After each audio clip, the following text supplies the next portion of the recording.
All right, hey everybody, it's Matt here. Happy New Year, and welcome back to my channel. It's 2026, and I don't know when I opened up my channel, like 2025. So good year of doing this. Kind of, kind of pivoted away. Well, I still do music and stuff like that, but my YouTube channel is getting more and more involved and stuff. And we today we have my friend Nick. A while ago with my other friend Vanessa, we did an XTC video talking about XTC's discography, which is one of our favorite bands. And we have my friend Nick on today to be talking about, well, Nick, what are we going to be talking about today? What artist? Cool. Today we're talking about Lemon Demon, a one-man project from Neil Cicierega, who has been an online celebrity since he was 13, I think. Mm-hmm. And at some point switched to making music, among other things. Put out a bunch of albums in a 6-year span. Took a long break, put out another album, and hasn't been heard from since. And I think in the meantime, his esteem has sort of grown among a certain pocket of the internet, I believe. Yeah. Well, I know. And just to be clear, I'm talking about like a few releases. He's been around. He's not dead or anything. Yep. Well, He I just know. hasn't done any music. Well, I know that you're a huge fan of Neil. I'm a huge fan of Neil. We both love Lemon Demon, and we love his mashups, and we love his. I think a lot of your humor is derived from Neil's kind of absurdist '90s throwback type stuff. That So, could definitely be true. is that fair to say? hmm All right. Well, we're going to be talking about the Lemon Demon albums today, and there's about 7. And there's a handful of EPs and some other stuff, but we're just going to try to focus on the main albums today. And so the first. Oh, well, actually, before we get into that, I did want to show off something. I did this last time, but it didn't work. So I did want to show everybody watching my They Might Be Giants signed vinyl, because I thought that because we'd probably be talking about They Might Be Giants quite a bit, I did kind of want to show that off because it's really cool. So this is Lincoln, signed by the two Johns. This is Linnell and that's Flan's signature over there, and this is Apollo 18, which is, I think, kind of the blueprint for some of these albums that we're going to be talking about. And this is Linnell's signature up here. I think he drew a little pelican.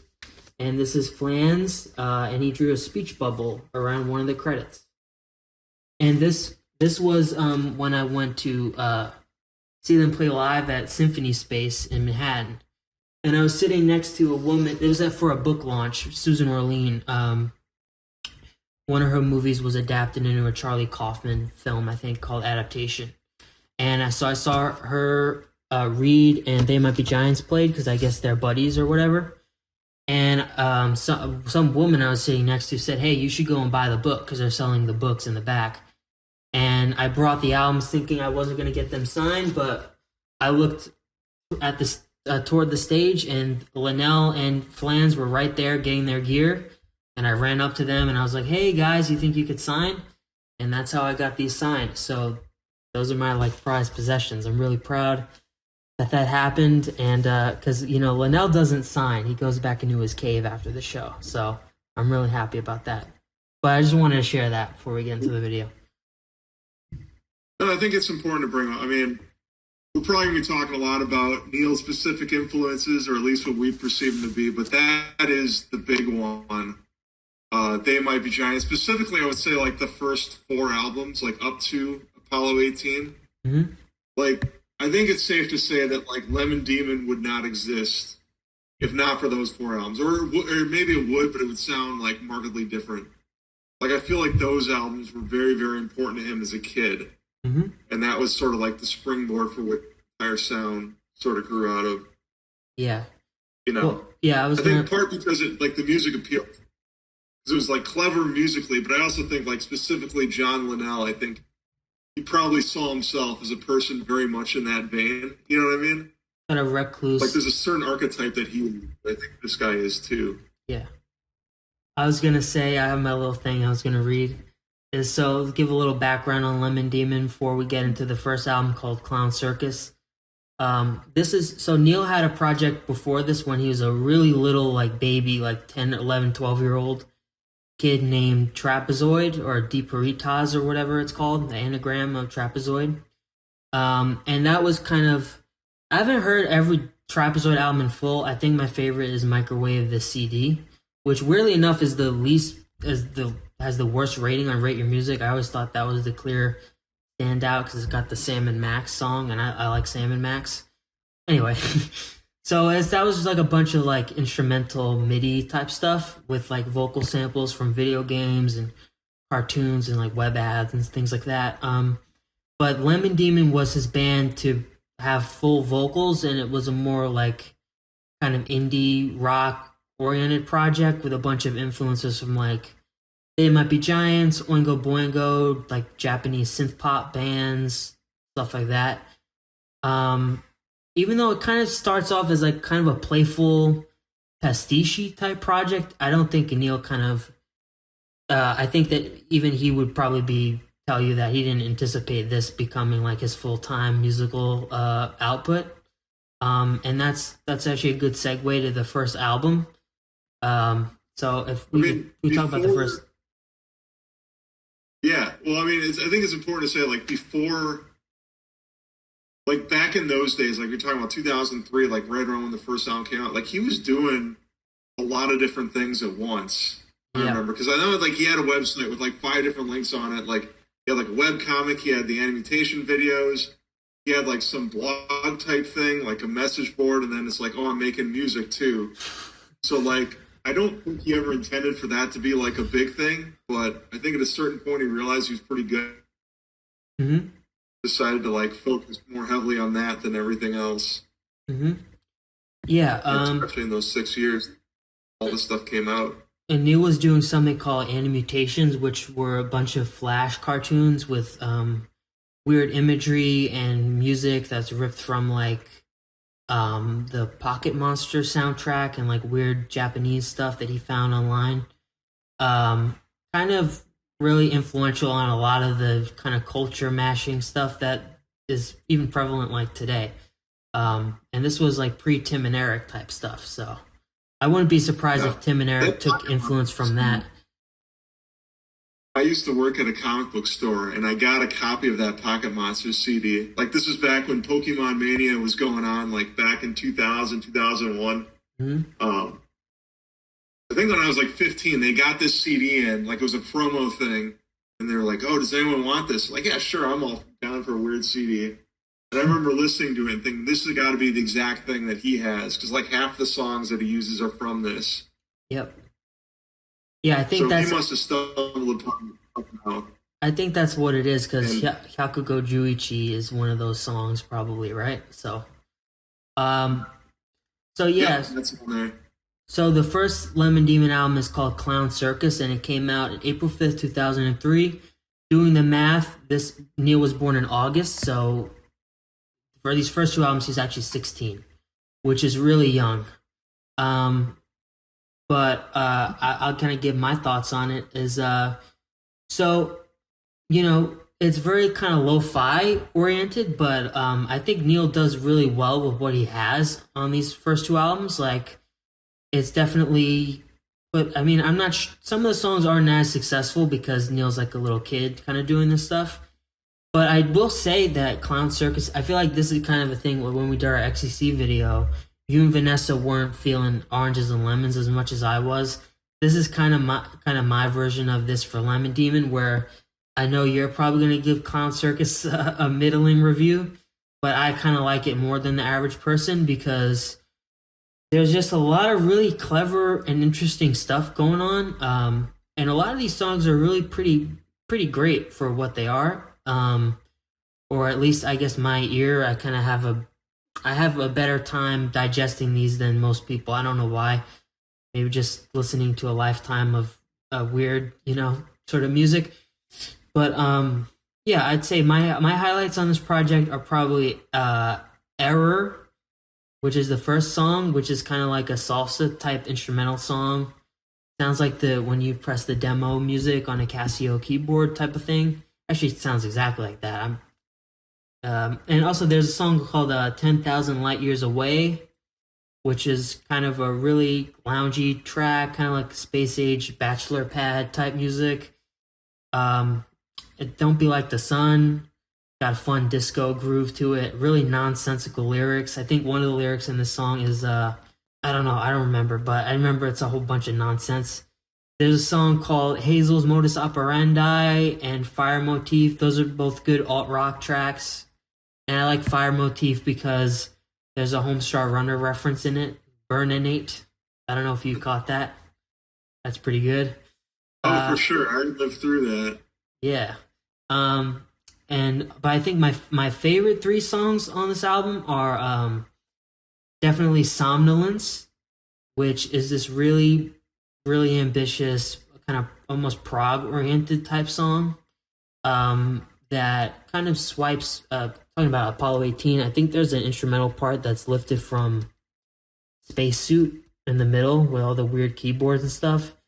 And this song actually uses an analog Yamaha CS15, which is weird because I thought Neil was doing this in the box at this time, but I guess he did have a monophonic keyboard that made its way into some of these tracks, which I think it's that kind of Mogi sound that's really kind of astral and weird.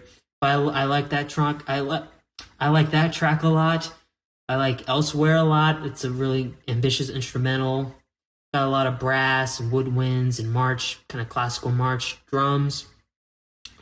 But I think we can both agree the real highlight of this album is the rap, Yakugo Juichi 2003, which it's got that song blew up for some reason. I think it's like a TikTok meme now or something. But it's got now? Yeah, now, a couple months ago. I don't know why, but that's fun. Yeah. It's got a killer bass line, got a great groove. And I think the thing I like most about this song is Neil's just letting people make fun of him. And that's a pretty ballsy thing to put on your debut album, especially like when all of Neil's contemporaries probably wanted to be taken super seriously. Like Neil just couldn't give less of a crap, about his reputation. He's just letting people rip into him in this really silly, like nerdcore rap. And that's easily the most popular song on the album, and for good reason, because it's probably the catchiest immediately. And there's a lot of weak spots on it as well, like Wrong. I don't really know what he's going for there. I don't like it. And Idiot Control Now. I love me some Mystery Science Theater, but I don't know about this cover. And Holy Bison Beaks is just a bunch of messing around. So, but given the amount of good tracks on this thing, I think the high points outweigh the padding. There's like 4 or 5 tracks of filler, and it's kind of a rough draft of a voice that would really get sharpened later. But for what it is, I really like it. So I'm going to give this one a 3.5. And it might be worth it to mention that these first 2 albums are on a defunct music dissemination organization called mp3.com, which I'll talk about that in the next album, but maybe you could expound on that a little bit. It closed on December 2nd, 2003. Really? Yep. All right, well, if you got $500,000 to spare, maybe some of your subscribers can hit that donate button. We can get up there and buy mp3.com. Maybe. And restore it to its former glory. I think it's important to mention that Neil is very much a guy who I think is kind of like forged by the internet. Like, I feel like that's how he spent most of his spare time, like on online message boards and stuff. And like, I think the context that's really important, especially for like the first 2 albums, that like 22, 23 years ago, the internet was like a lot different. Like, you mentioned like, oh, he lets people make fun of him, no one's taking it seriously. Like, that's kind of the way everything was. Like, it was very unusual. Like, one of the things that I thought was unusual about this guy is that people knew what his real name was. Like, there are very few people online that you knew who they were. Mm-hmm. Like, or it would be like, just like use the real name, like as a handle or whatever. Mm-hmm. So like, I think that kind of like informs the edit. Like a lot of these, I don't want to say like toss-offs, but like a lot of it's kind of like it's got that posters mentality where it's like I'm going to do something, I'm going to follow it to the end and see, Yes. see where it goes. Maybe, maybe not. Yeah, you mentioned like Somnolent, like that to me, I think is like him trying to do a serious song, does like a cover of Mystery Science Theater. Like I think it's just kind of him doing everything he knows to do at that point. The thing with this album and the next album is that I don't think they don't really feel like albums per se. Like the way he was doing things back then is I think he was just like kind of making tracks, Like, and I think that's the way most people start out when they get into music. Like, you're not thinking about making a full album. You're just like making tracks. Like, okay, that one's good. I'll make another one. Make another one. Some are better than others. Because I know at the time, like, he was kind of releasing these every week or two on his website, and then I think after a while, I just went, "Hey, I got enough for a full album," and it's called Clown Circus. And I was kind of surprised it had Hakugo Juichi 2003 on it because that doesn't sound anything like anything else on here. But yeah, as you mentioned, I think that is like the best track. It also has like a bunch of Something Awful posters on it. I don't know if you know who any of those guys are. I think I know who most of them were.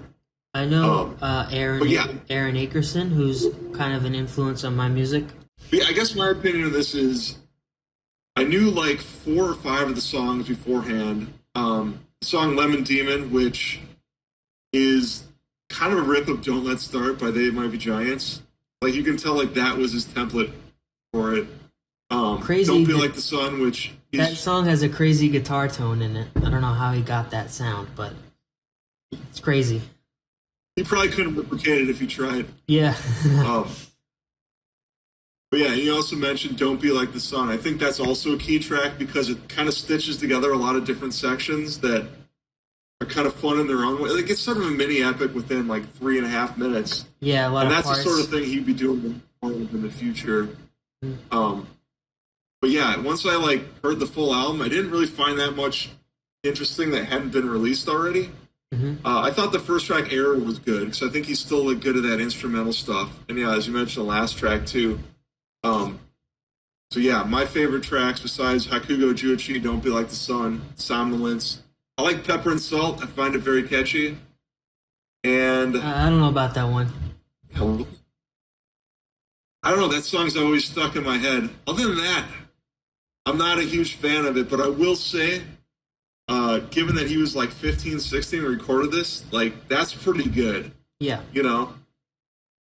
So, like, and at the time, he's like the same age as me, and I was really impressed by, like, wow, someone, like a kid my age is making this stuff. And it was like, hopefully he'll get better at it, like, that he will.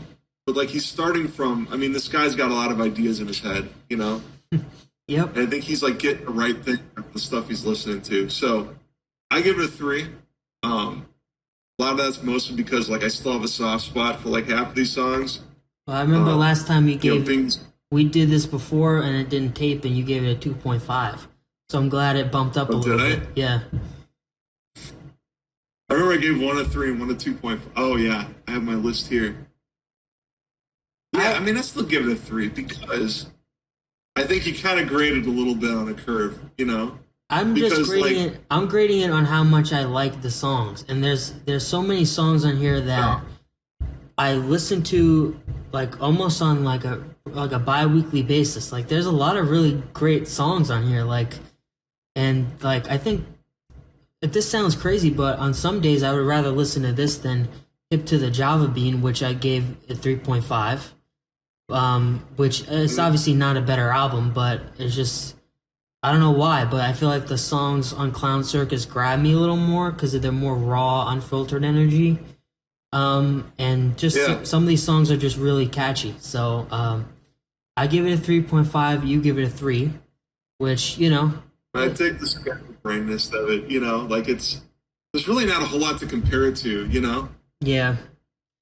It's pretty individual. Especially because, like I said, he's 15, 16. There's not a whole lot of music out there written by teenagers. Yep. So let's talk about the next one. So the next one is pretty interesting because, like I said, we were talking about mp3.com, and mp3.com shut down in December 2003.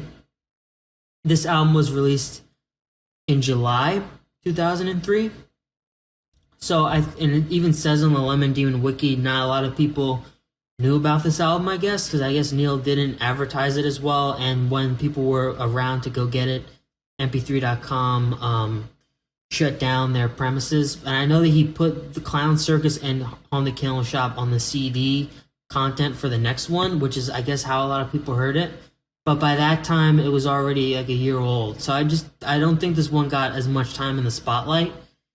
And I do think that this album, more than anyone, is kind of like really a lot of filler.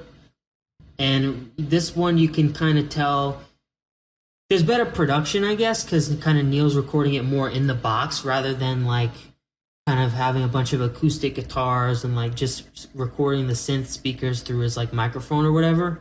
This is actually recorded in like an audio workstation, which gives it more of a hi-fi sound, I guess. But I just think the material on it is just not as good, and it's really kind of a slog to get through, especially the middle, where you have a bunch of songs. I can't even really remember them, but I just know that they're very. This is what you call Clown Circus tossed off in some tracks. This is what I really think is like tossed off, like especially these 1 minute, 2 minute long songs that don't really add up to anything. But it's got like a brighter, sprightlier sound than Clown Circus. It's like stronger focus on like synth pop, and there's a lot of like weird like garage punky type moments like on Destructo, Mr. Wolfgang. But I just think this one is just weaker and just padded with filler. Even though it has a couple worthwhile moments, I think people should pick up. Like Saga of You is a great power pop track. That's kind of preternaturally good. I feel like this could have ended up on like View Monster or something like that. And I also like Boat, just because it's a cute song. It's got the offbeat word association type lyrics. Switzerland, that song is mastered really, really loud. Like it's almost into the red, but the song is decent. And I think one of my favorite songs on here is Without My Tonsils, which is some type of absurdist synth funk. And you could just hear Neil coming up with the lyrics as he goes along, which is really kind of funny. And also, yeah, Mold and Mono, which is like a hip-hop dance track. It's got a good bass line. And then what I mean, like with a lot of these early albums, is it's just nonsense lyrically. I think Neil would kind of, on the next album, it's still word association type stuff, but at least Neil kind of gets a narrative going in some of the tracks, or he kind of lets his more sincere side show. These first two albums are more just like kind of screwing around with words, kind of I don't know. I have a note about that on the next album. But yeah, I gotta be honest, I'm not really into this one as much.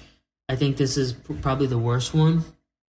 But it's kind of the same kind of ethos as Clown Circus, but I think Clown Circus is a better album. So I'm gonna go ahead and give this one a 3, which is, I like it for what it is when it's on.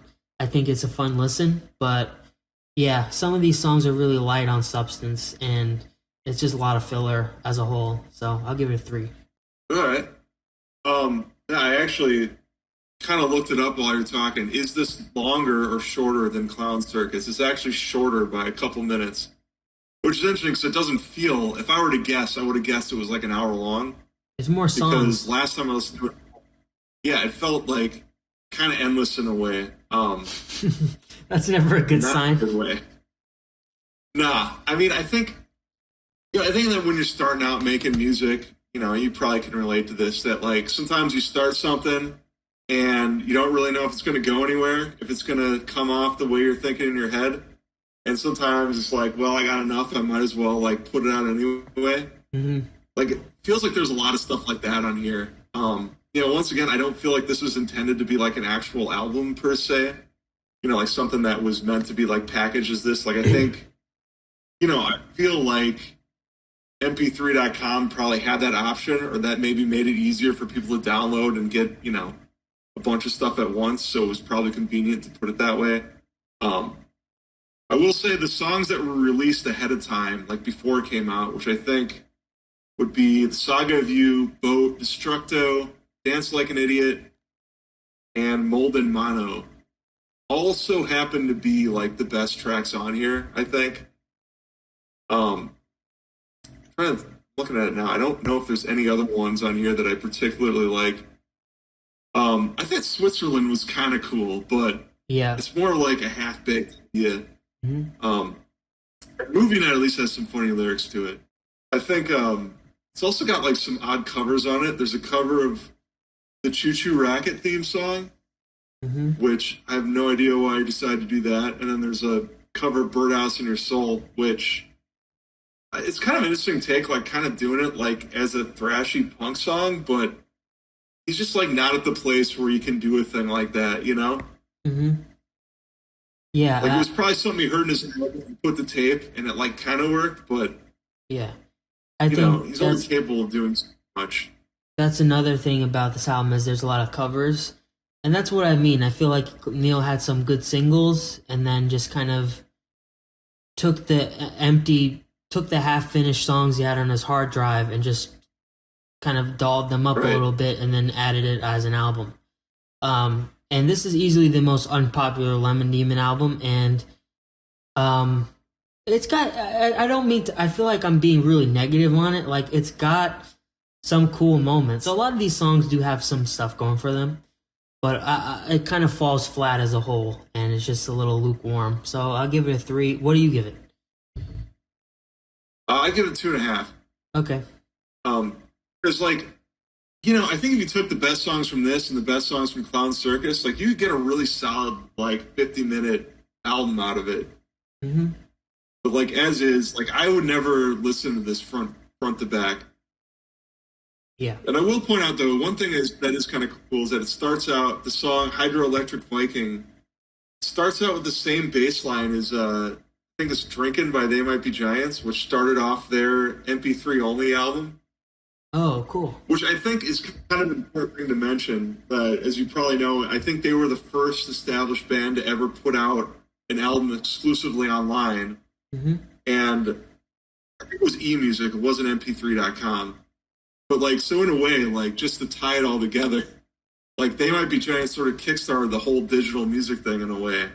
Mm-hmm. You know, like they were the first band to do it that didn't have to do it. Mm-hmm. And so, like, I always wondered if that was like a reference to that somehow. You know, knowing the way Neil's mind works, it probably is. It's the same. It's the same slap bass sound that is in my digital audio workstation. It's called Slap Bass 1 or something like that. Bong, Yeah. bong, bong, bong, bong, bong. I wonder if it's the same one they used too. Yeah, maybe. But yeah, Yeah, so So- it's all right. yeah, like I said, 2.5, like whatever. I think clearly the fact that he released like the tracks he did on his website ahead of time, like I think he knew like what was good on here and Yep. you know what was more for like yeah, hey, if you want to hear more, I got more. Yeah. Well, let's talk about the next one. It's called Hip to the Javabean. And we were talking about this before, but this was the first CD you got online, and you had an original CD copy of this one? Yeah, somewhere in here, I think. Oh, It's in a stack of CDs somewhere. I don't know where. okay. But yeah, I ordered it directly from him, and I think it took like 2 months to arrive. From where? From like his live journal? I believe so. Because I remember I emailed Neil himself about it because it hadn't arrived. Like, hey, I'm like, did you know I ordered this? And then he like sent it the next day, so Oh. probably forgot. Oh, okay. He's So probably just getting so many orders. yeah, I don't even know how do you even handle doing that? How do you mail them out yourself? That's got to be like a crazy amount of work. I'm sure that's what he was doing. Yeah, I mean, he didn't have anybody else to do it. So, well, this is my my take on this one. I think this one is a really big step ahead of the first two in a way, because just the sound is like, compared to the first two, the sound is like crystal clear, like high quality MP3. Like it's not like 128 kilobytes per second. Now we got some 320 FLAC action going in there. Also, yeah, so I think This one is really headed in the right direction in a lot of ways. It kind of has a clever kind of trip hop quality to a lot of the tracks, like Go to Hollywood and Telekinesis have a lot of indie-tronic, like hip hop beats kind of running through them. And there's some songs like on Fancy Pants Manifesto and I Know Your Name that are kind of, yeah, it's like homespun kind of quirk pop type thing. Um, but I think what kind of differentiates this from Neil's other albums is there's more electronic production on it. Instead of like on the later albums, there's more like toy instruments and stuff and like kind of whatever he can get his hands on. So I think that the reason why this some of these songs just fall kind of flat to me is because the more electronic sounds, it's a little too clinical and the music is less whimsical in a way. So that's why I don't really go back to this one as much, but it's got a lot of really cool songs on it. Like Relativity is one of my favorite songs Neil's ever done. It's got a really great bass and drum groove, kind of a salsa thing going on, and the vocal hook is really catchy. It has a great piano part that comes in at the end of it. Go to Hollywood as some introspective trip hop that's really great. Telekinesis is kind of like the big hit single from this album, I think, that's another great single. And Between You and Me is kind of Neil's first genuine love song, and it kind of drops the kind of quirky veneer for a little bit, and it foreshadows the sentimentality of some of his other stuff, like on the Dinosaurchestra album. So I think so the weak points for me is this song called Atomic Copper Claw, which kind of cycles through a bunch of stuff like chiptune music, spaghetti western music, and like dance. But it just never ends up really working because it jumps into so many places, and also just the topic of it is kind of a little bit corny. I don't know. But overall, I think that this album is pretty great. And the kind of sound of it reminds me of like back in like Cornelius type of thing. And I think that They Might Be Giants is more in the lyrics, especially on stuff like Matches and Nails, where you can tell Neil, like John Linnell has this weird thing with his lyrics with body horror, or like getting in car crashes and stuff, or like being lobotomized. And there's in that song, Neil's talking about having there's something to that like motif that is on that song. So I think the They Might Be Giants influence is more in the lyrics. I don't really think it sounds like They Might Be Giants musically at all. But for this one, I'm going to give this one a 3.5 because this is kind of the first one that's supposed to be listen to an album front to back. The other two are fairly cohesive, but this one actually has transitions in between the tracks, which are pretty cool. And you got to wade through some of the more awkward numbers to get to the really good stuff. So I'm going to give this one a 3.5.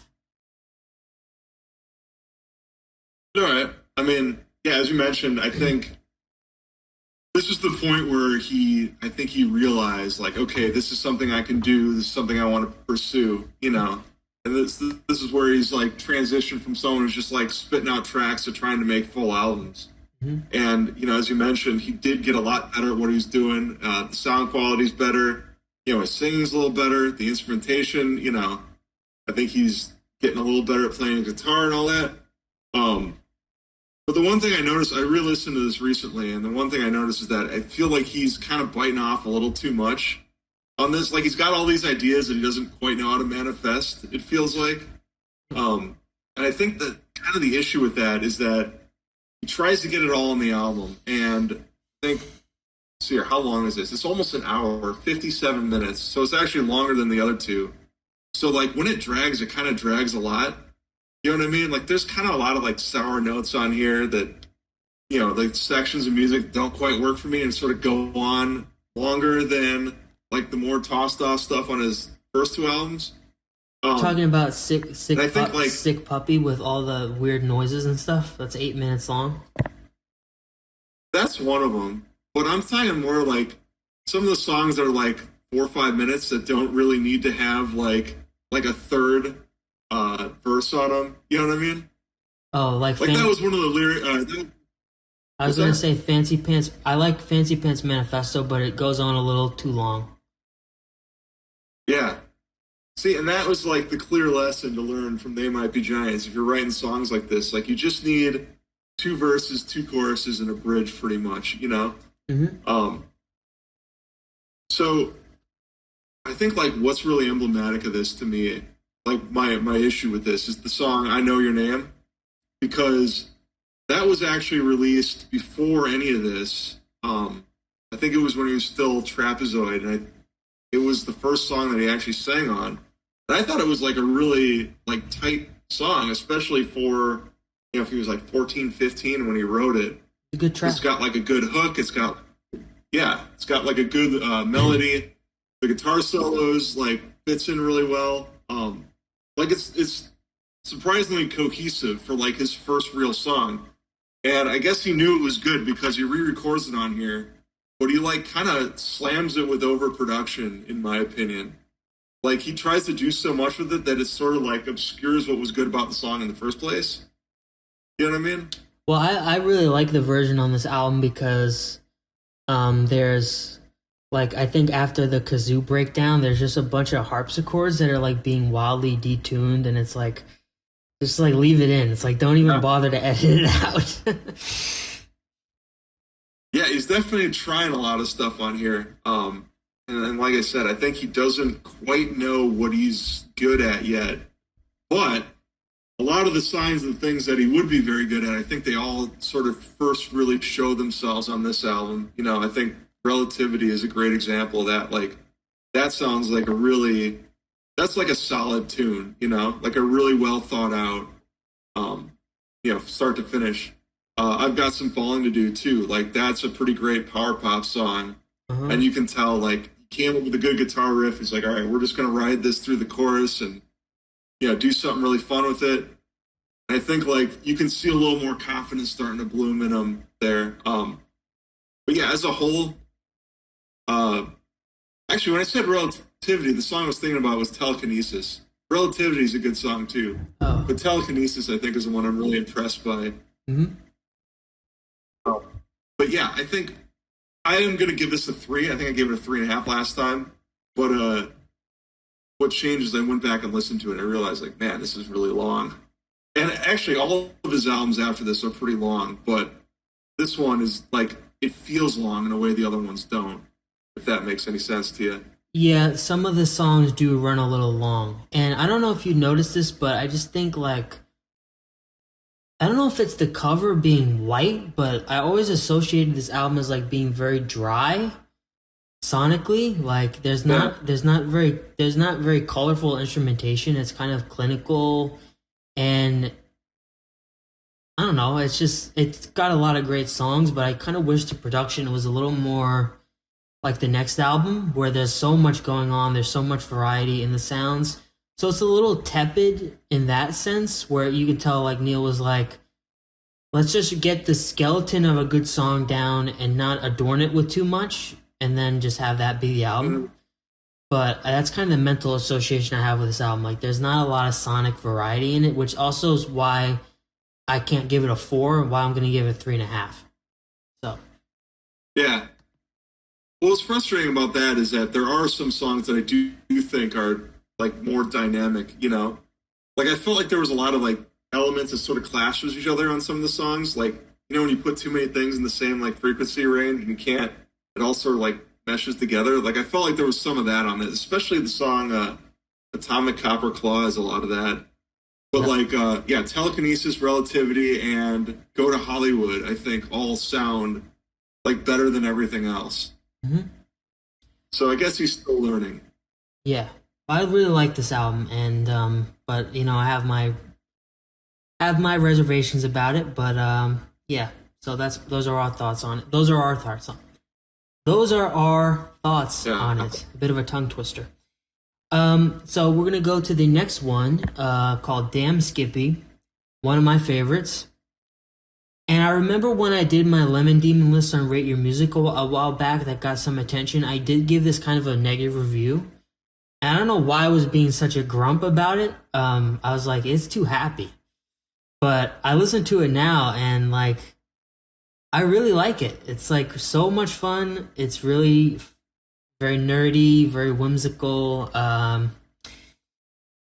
some of the criticisms I had of it do kind of I do take with them even now, but I really like this album a lot. I think that the cool thing about this one, I don't have. So these are the ones I have. I have Dinosaurchestra, View Monster, and Spearphone, but I don't have Damn Skippy, which I know they just did a repressing of.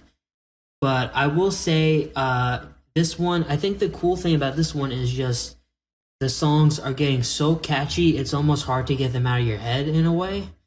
I think like the four chord kind of guitar stuff and that the kind of synth oriented kind of stuff that he's doing is being married in a really great way this time, to make some really catchy songs. And this was the one where I think it's like the most They Might Be Giants influence, like specifically in the chord progressions. Like I feel like a lot of these like four quarters are something that John Flansburgh might do. Um, Mhm. and the weird thing about this one is it has a really nerdy aesthetic that kind of veers into like pandery type stuff, like with like songs with like robots and pumpkin pie and like crayons and stuff. But I remember that Neil really didn't have a big fan base at this point, so it's like, well, who's he really pandering to? I guess that's just what his muse was at the time, was all these weird song topics. This is blog posters. Yeah.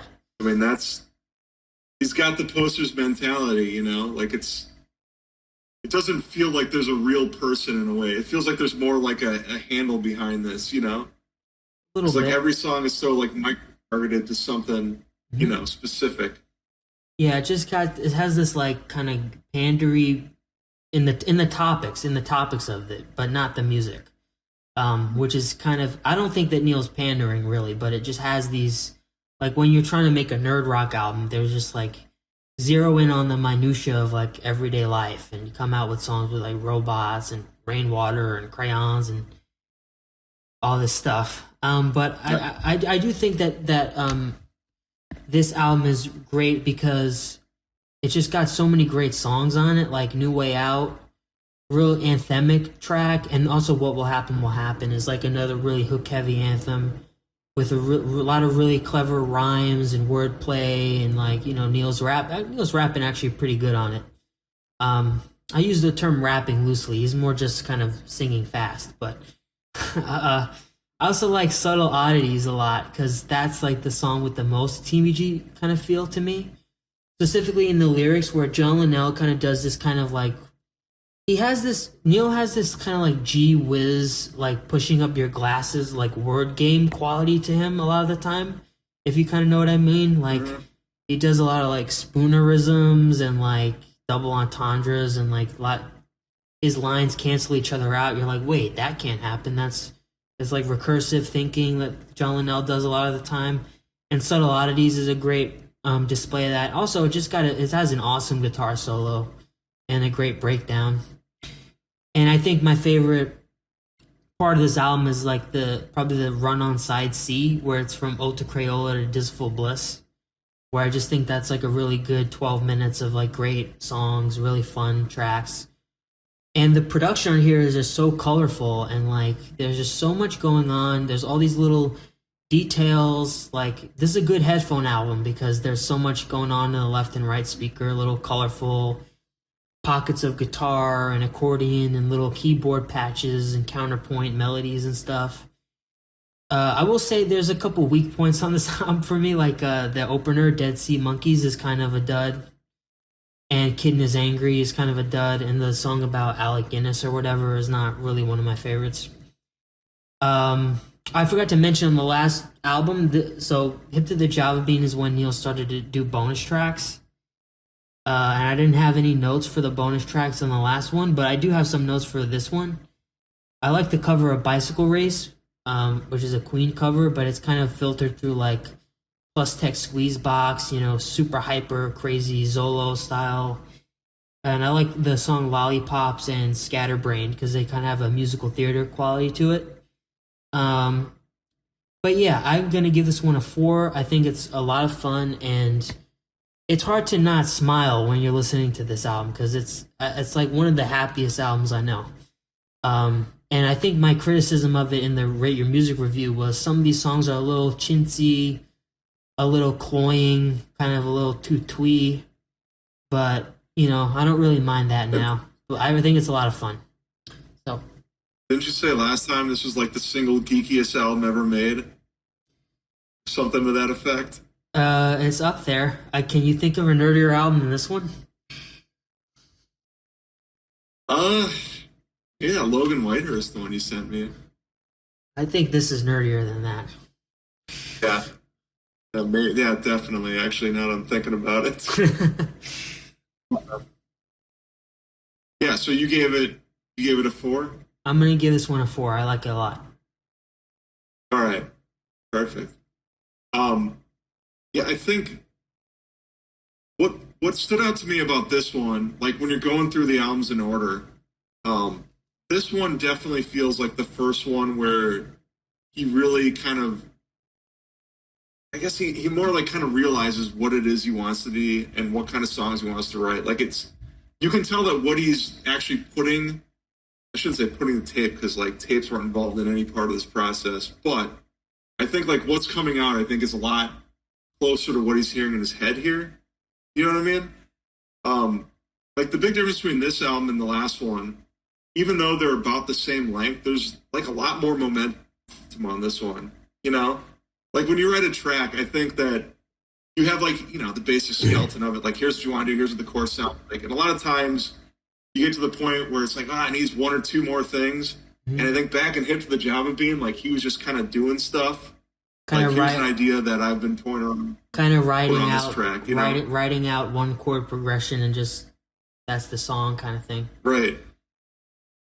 But I think now he's like a lot more in tune with like here's what this song needs. Like here's what the C part is going to be. Like even though, as you said, like not all the songs are great, there's like a much better flow to all the music on here. Mm-hmm.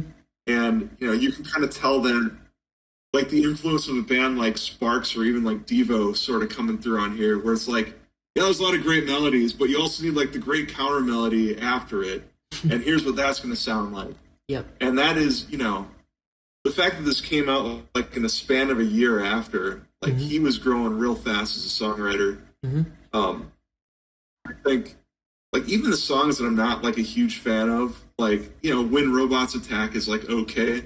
But there's like a lot to like about it, Like everything, even the songs that aren't like great have at least like one really cool part to them. Mm-hmm. Like one part that will stick in your head. But yeah, I think, you kind of touched on the theme of this album, sort of the Dadaism of it, Mm-hmm. Like nothing really means anything. It's all like, a lot of non sequiturs. There's one song, Word Disassociation, where that's like the whole point. A bunch of words that don't go together. That's the whole song, you know? And I'm not sure if that's like what his brand is because, back before all this, when he was doing the animations, like that was a central joke of that too. That like, here's a bunch of things that are funny, but they're not really like funny together. Mm-hmm. But because I put them together, like that's funny, That's sort of like his theme, especially on this. Like, I don't think he's really saying much outside of the song, What Will Happen, Will Happen. Mm-hmm. There isn't really a single serious sentiment on here.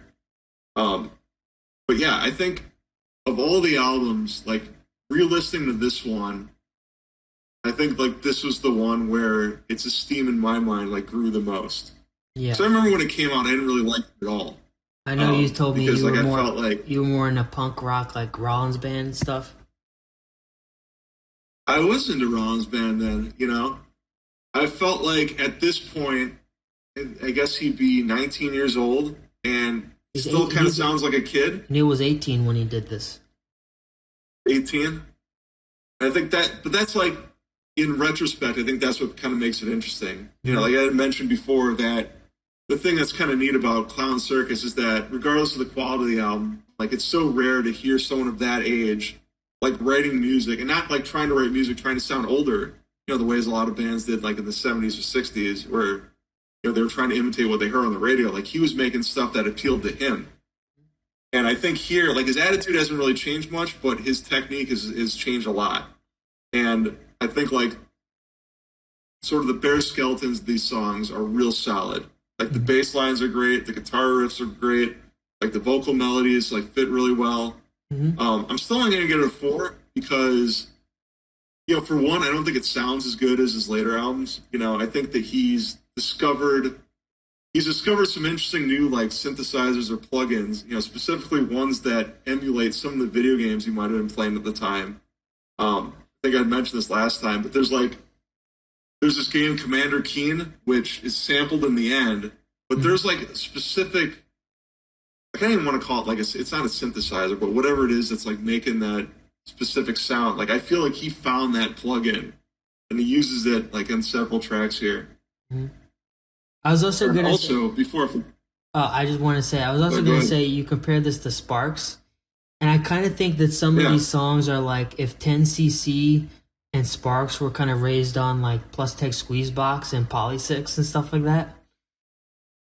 So, yeah, because the tempos are faster than on his previous albums, which I think is a product of him like developing a little more confidence in what he's doing. But yeah, also before I forget, I want to show up. I do have the record of this. This is one of the reissues. So this album, I think all the Lemon Demon albums are pressed by a record label called Needle Juice, which I bring up because that guy is also Something Awful poster, and I'm guessing the two of them go back quite a ways. But yeah, this is what it looks like. Here's what the inner cover. You can see the demon rave there. I mean, this is what a lot of artwork used to look like back in the old LiveJournal days. That's a cool cover. And yeah, it is kind of neat. I'm looking at the bonus tracks. This has Elvis porn on it. So yeah, if you're looking to get that on wax, you got to buy it. And that's what I mean. That's what I mean, though, with the songs being so catchy. Like, that is such a catchy tune. And I feel like the album just kind of expands on that kind of tricky power pop, progressive pop formula, but put in a way where 12 and 13-year-old like nerdy kids can get into it, if that makes any sense. Well, for sure, and that's definitely what happened. That Lemon Demon, maybe this should have been mentioned like at the start, but like the one thing about Lemon Demon that stands out that makes them different from like kind of any other group I can think of is that they appeal so strongly to like 12 and 13-year-olds. Just by like reading the comment boxes and stuff on any, anywhere his music pops up. And, obviously I still like it now, but like there's something about him that like speaks to, kind of weird young kids, the type that would get into that sort of music. But yeah, but I think the difference is that like he actually was like that young when he was writing a lot of this and sort of like developing his sensibilities. So yeah. And one last thing I wanted to mention, by the way, about the record is I really dig the way that there are all the bonus tracks on side D. A lot of, this is like kind of a bone that I have to pick with a lot of vinyl manufacturers that sometimes you get an album that's like an hour long, would break out really neatly into 3 sides, but they don't put the bonus tracks on the 4th side, like the stuff that you get on the CD or whatever. Like, but they do, I think this album and all of the other ones, I think, they're all the same. They're all about an hour long, and then the D side has a bunch of bonus tracks on them. That's the way to do it, all right? Okay, well... I just want to say I appreciate it. Yeah, we'll note that for... I'll send an email to Needle Juice Corp, and we'll get that sorted out. So, yeah, we're both going to give it a 4. So let's talk about Dinosaurchestra. This is when I started owning the albums on physical media. So this one I have on CD. And this one, I also have this on vinyl. We both have it on vinyl, right? Got it right here. Show it off. Yep. And which is funny because this did not exist on like this is a CDR. I don't know. Maybe it's because there's the CDR on the cover. Yep. But this is very much like 2005 era.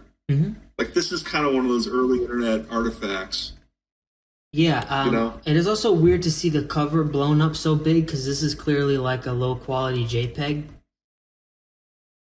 Yep. So you can see the grain. It doesn't look too bad though. Yeah. Well, I think that I think you already know that this is my favorite Lemon Demon album and also one of my favorite albums in general. But I did kind of By the want to. way, one more thing. You see that flower up there? Yeah. Ain't that the apple Venus flower? Oh yes, it is. Ah, that's cool. Now, was that intentional or not? I don't know. I don't know, Could be. but No, I just noticed that just now. I wanted to say about this one. I think that of all the albums, this is kind of Neil's strongest set of songs, to me, in a way. And when I mean strongest set of songs, I don't mean like strong in a way where like each track is good. I mean as a unified set of songs that you listen to as a front to back. I think that this is his best set of tracks.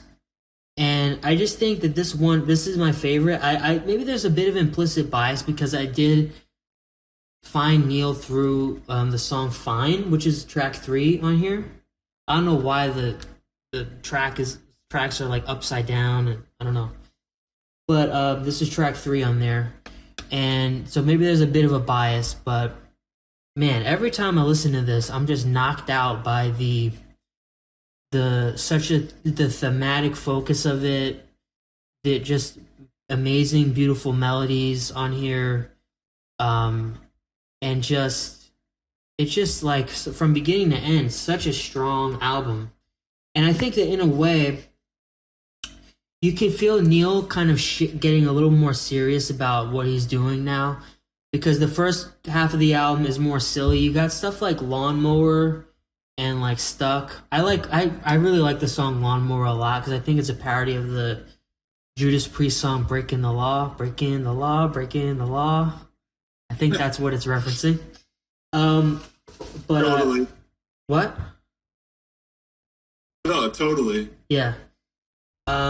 But I was gonna say that I really like this. I love this album for a couple reasons. I think this is my favorite Lemon Demon album because just I love the focus on the theme, and when Neil has a concept, he really does well in those parameters. And I feel like this is the first time where Neil said, "I'm gonna make a concept album."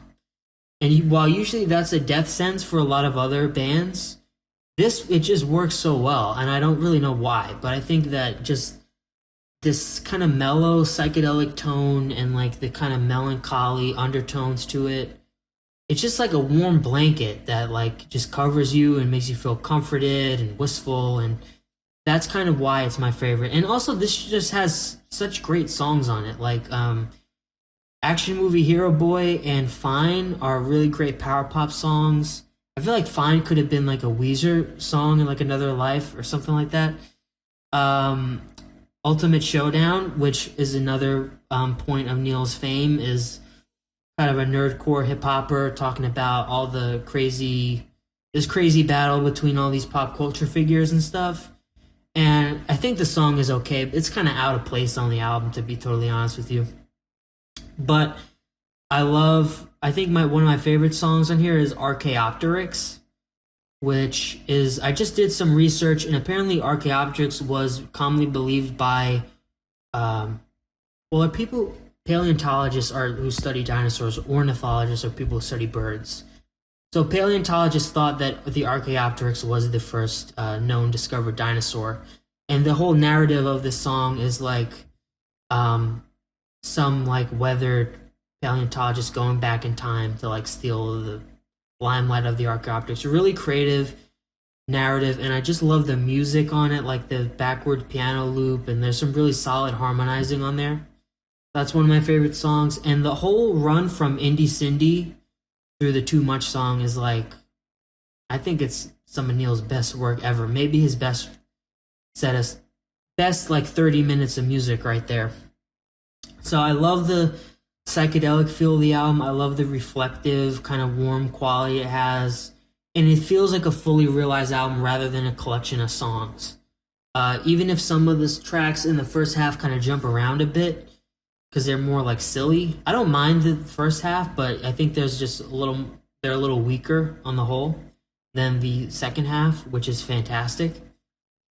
So like Vow of Silence and Never Ending Hum, like I'm not really into those songs because it's just kind of like, Neil doing his silly thing, and like I'm kind of like, well, when do we get to the real stuff? You know what I mean?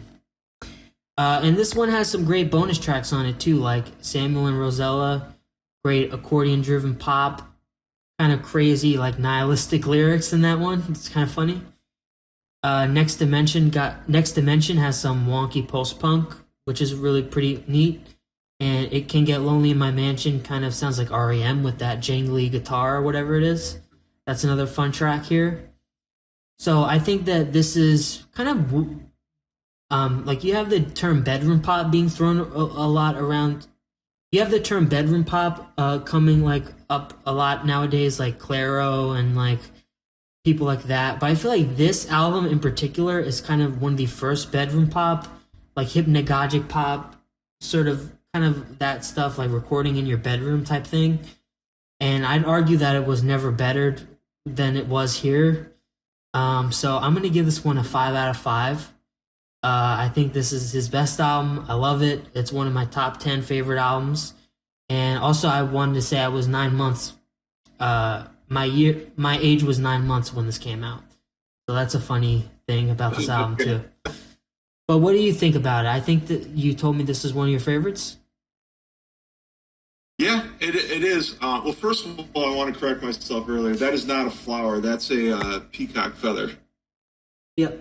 I was thinking of a different XTC thing. But anyway, yeah, I think what kind of hits me about this one is, when you stack against his previous stuff, like everything he had made before this point, like he was still a teenager, and now I think he's still like 19, but he's at this point where he's probably kind of striking out on his own. Like his brain is fully developed, like he's getting more like actual deeper thoughts about life, as opposed to a guy who like stays inside posting all day, doesn't really take things seriously, doesn't have like a whole lot serious to say. I feel like Neil. I feel like you're calling Neil a poster a lot, and I want to say I think Neil was a lot more well adjusted than a lot of those guys on there.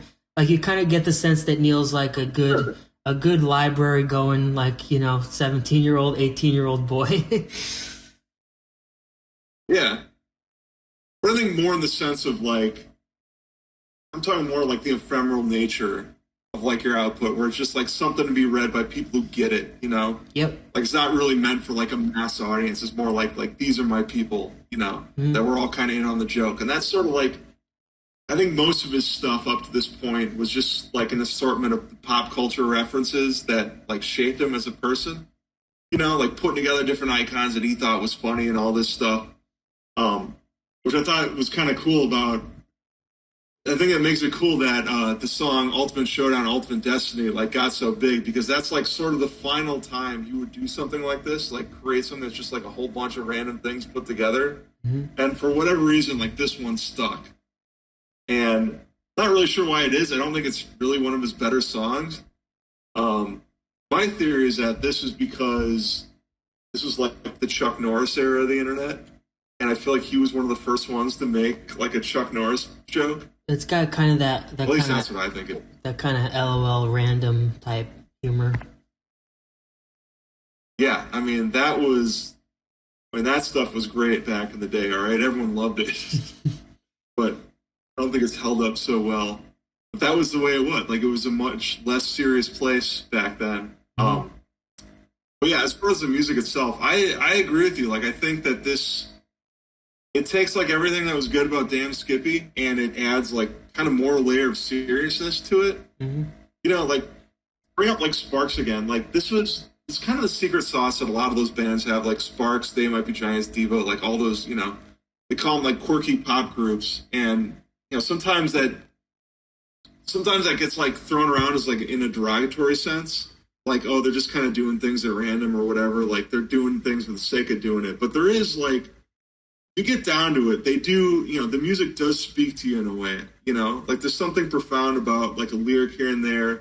There's something really beautiful about the way like different melodies kind of come together, like it's not just an academic exercise, you know what I mean? Mm-hmm.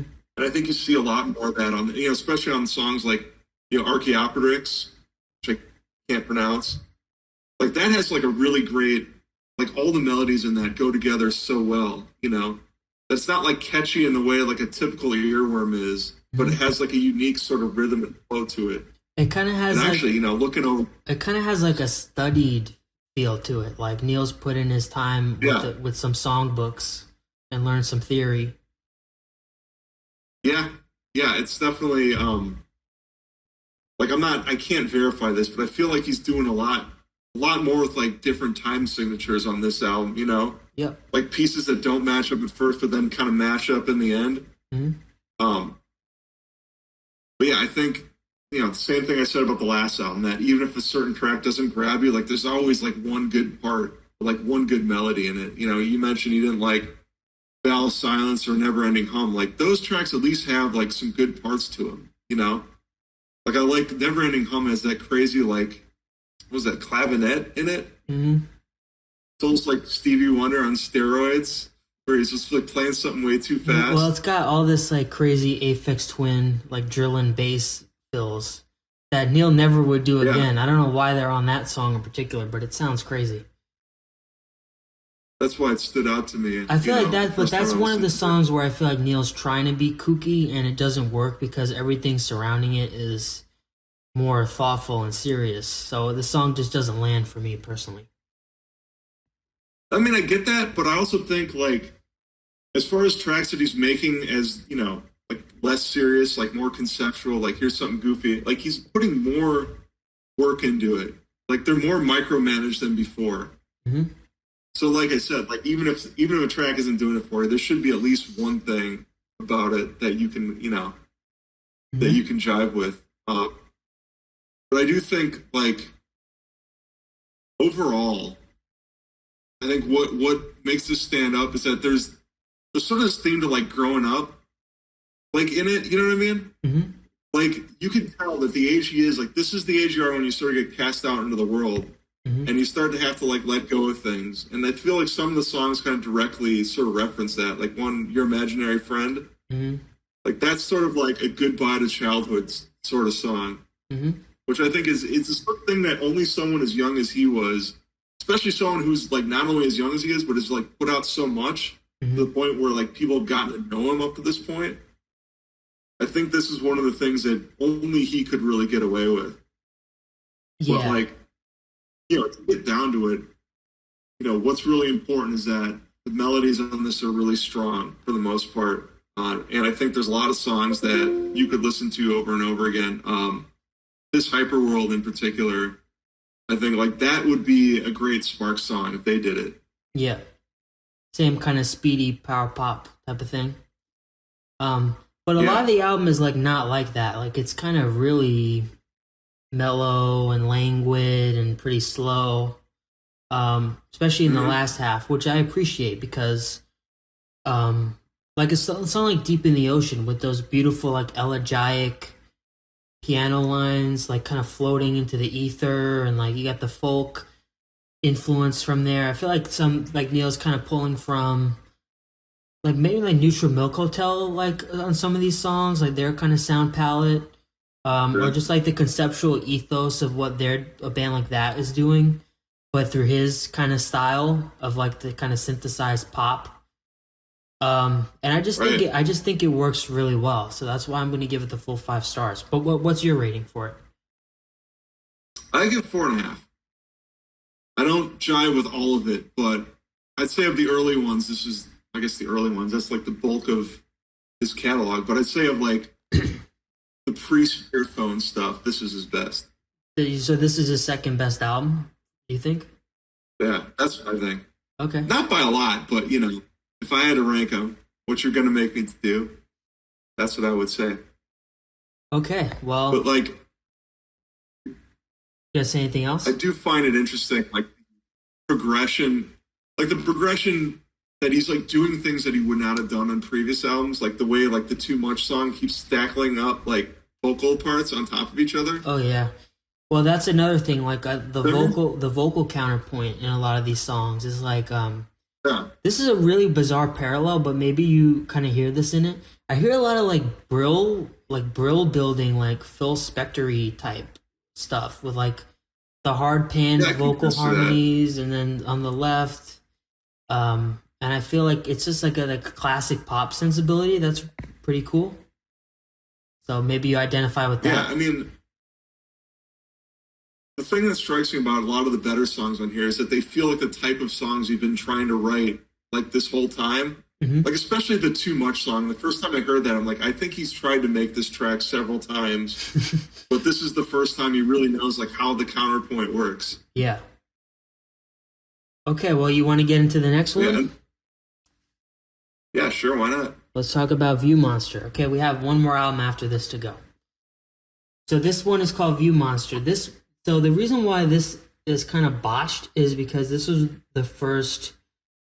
So after this album was like out of print for like 12 years, and then Needle Juice reissued it or something. So there's a crack in it, and I had to put tape together because Needle Juice botched it when they were sending this to me. But this was one of the first.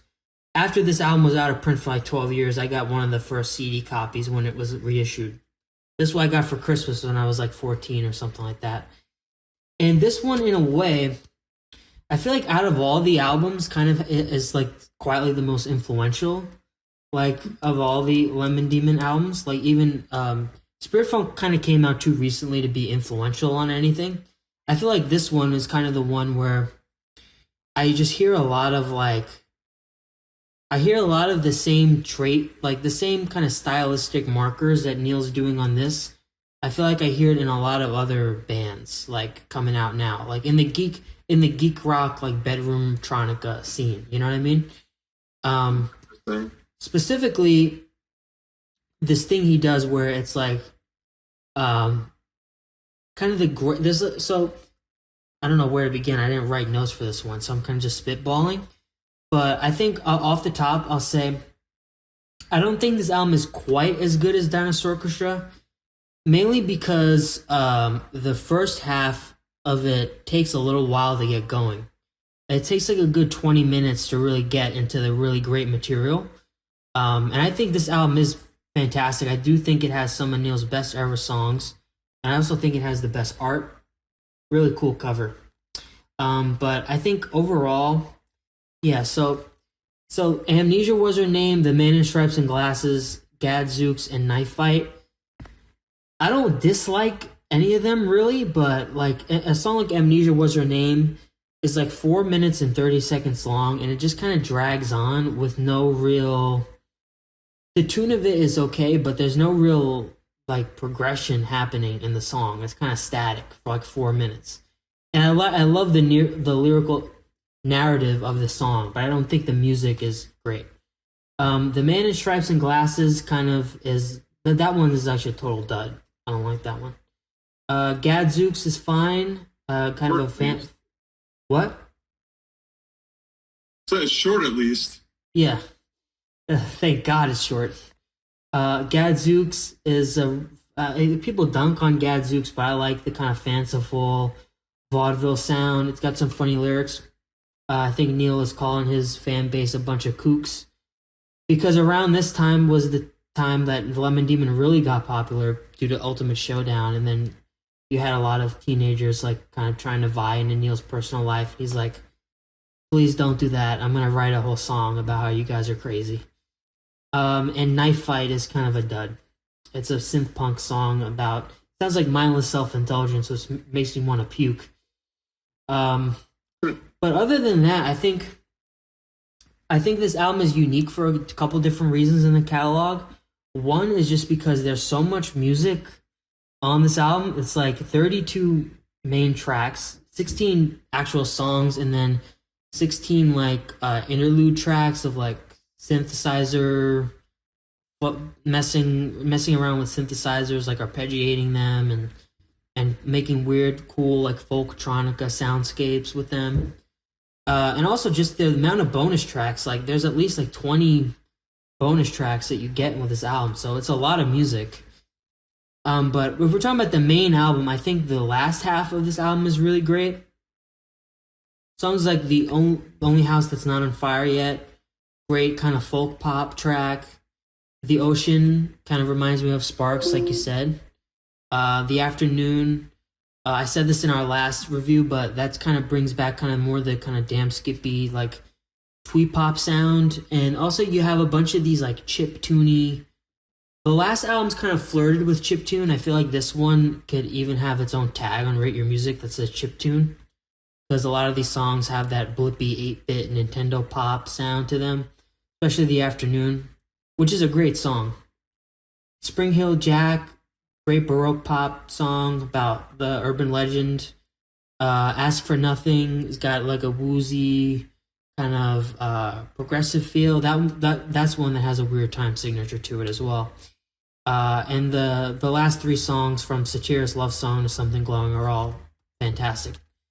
So I think that this album has a really cool atmosphere, really nocturnal, very New Englandy type kind of thing. And I really love the soundscapes on it in the middle of the actual songs, like the folktronica kind of vibe that he's got going on. But I think that this is a cut below Dinosaurchestra because it just takes a little too long to get going, and the songs are lesser on the whole.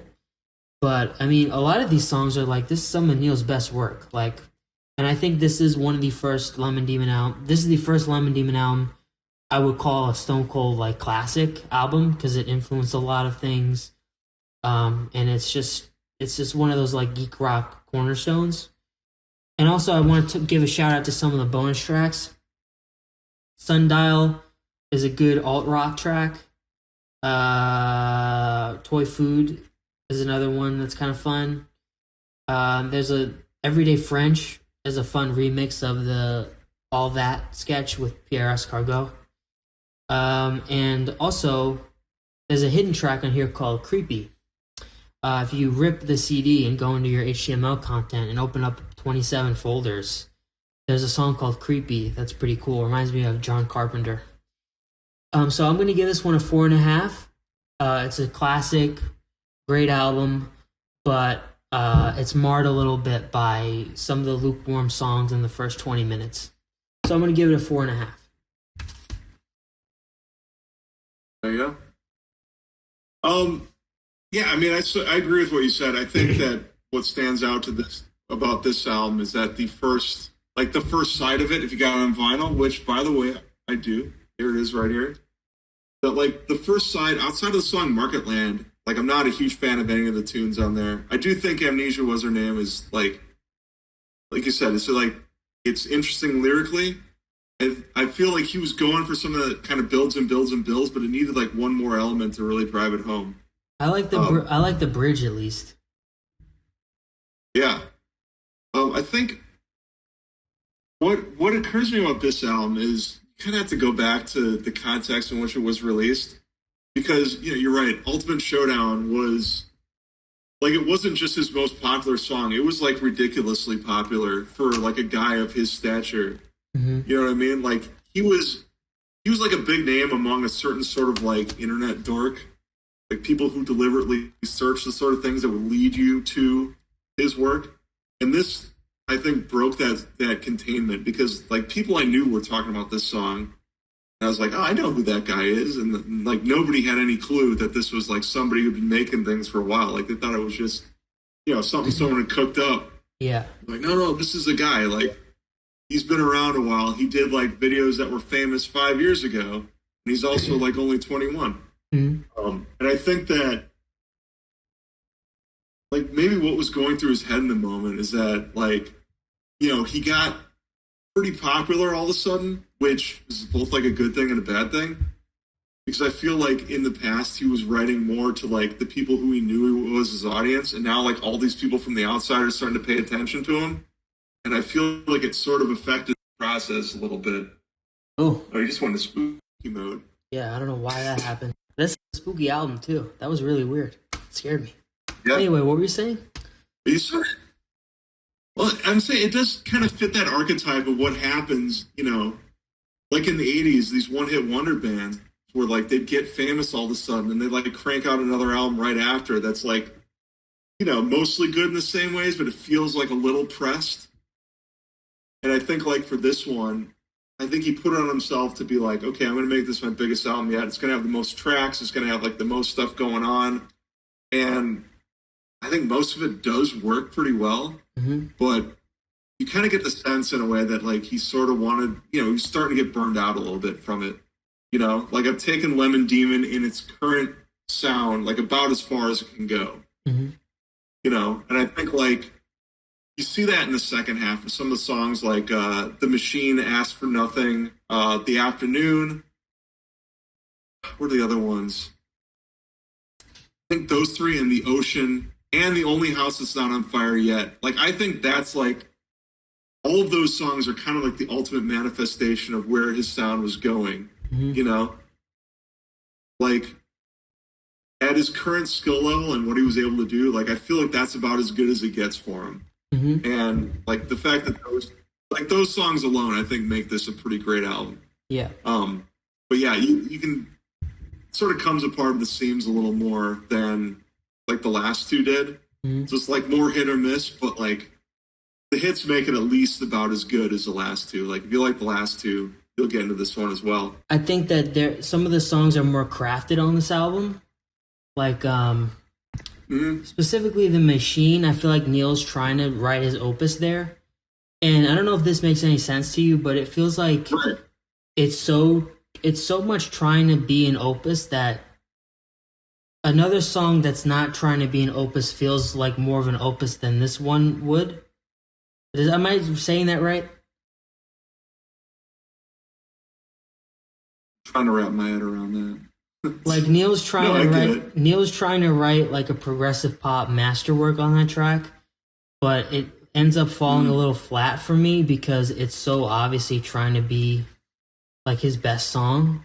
I still like the song, but that's the last chorus I think that does it. I like that last part where it goes like dun dun dun dun. Like that's something you can tell he's like that's like the big epic finish. Yeah, and I like the Watterson good power pop tune. Yeah, it's a great album, so I'm gonna give it a 4.5. Is there anything else we want to talk about with this album? What about the bonus tracks? You know the bonus tracks? Well, let's see what's on. We'll see what's on the record here. Sundial and Modify. Those two are like instrumentals, right? No, they have vocals.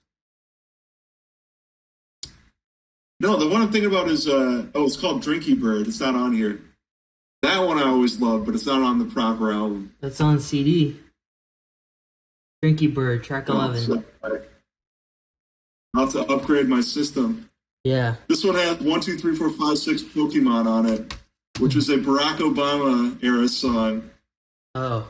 It's actually pretty funny because he throws his voice on that. He uses something to like make his voice deeper in a way that actually fooled me at first. Oh. I thought it was someone else on that track. So what would you give View Monster? A 4? I'd give it a 4. So you think Damn Skippy is better than View Monster?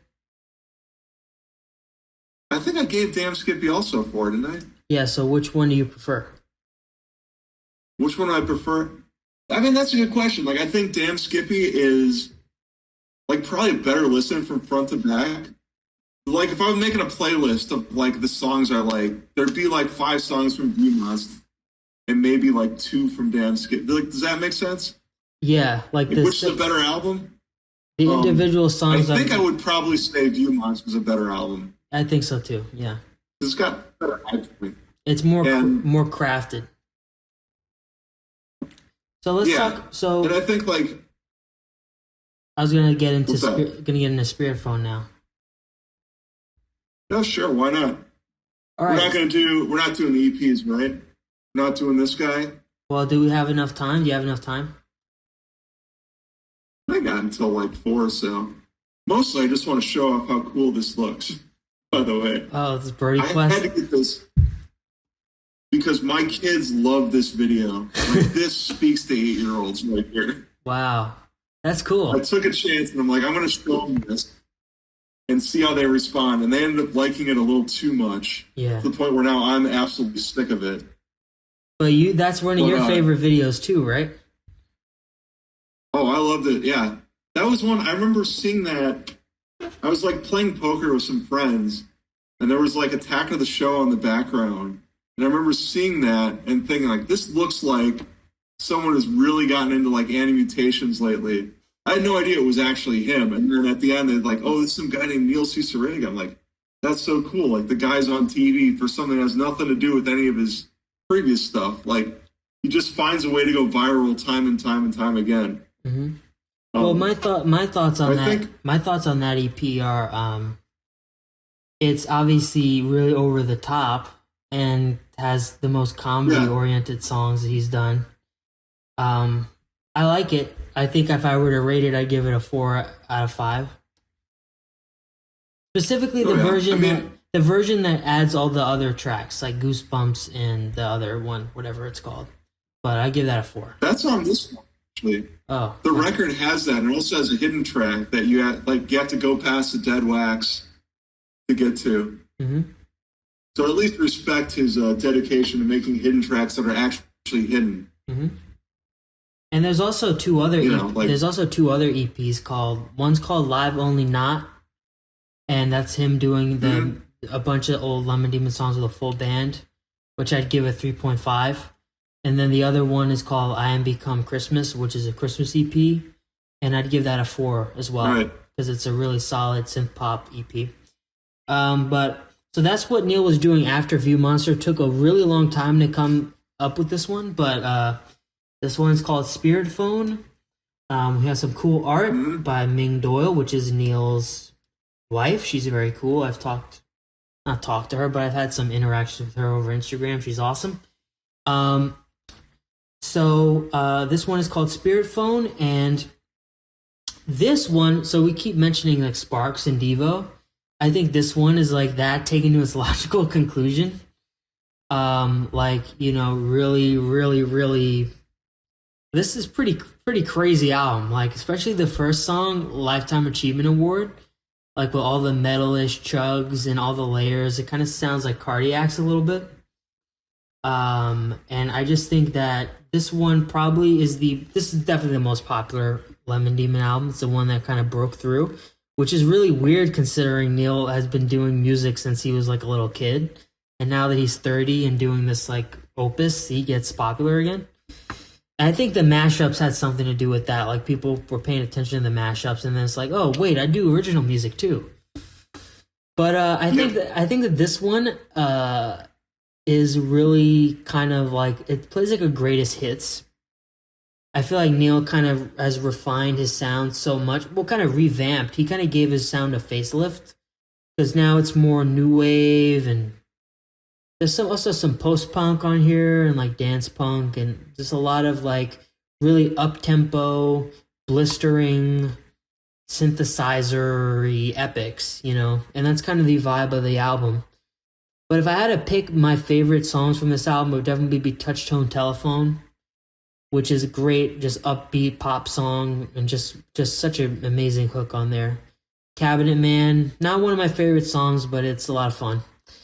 And I think outside of Touchtone Telephone, my favorites are No Eyed Girl, which is this really kind of poignant, kind of soul-oriented track with a lot of vocoders. It's detailing like an extraterrestrial romance, and it's kind of touching in a way, which is surprising because you wouldn't expect it to be. When He Died kind of brings back more of an indie pop sound, like the last couple albums. Kind of sounds like the Unicorns, if you know them, or like Freeze Pop or something like that. Sweet Bod's kind of a dud, but I love pretty much almost every other song on it, like Eighth Wonder, which is one of the oldest track on here, which came out a little after View Monster. Ancient Aliens has a really cool punky energy, a lot of cool guitar breakdowns and stuff.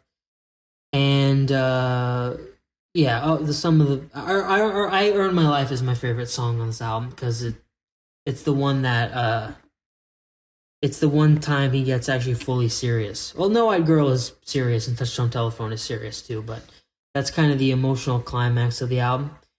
Anyway, I think I'm getting a little bit ahead of myself, but this one took a long time to do. Took 8-9 years or something crazy like that, and I feel like it really paid off because the production is the best it's ever been, and I feel like this is a really high concept album.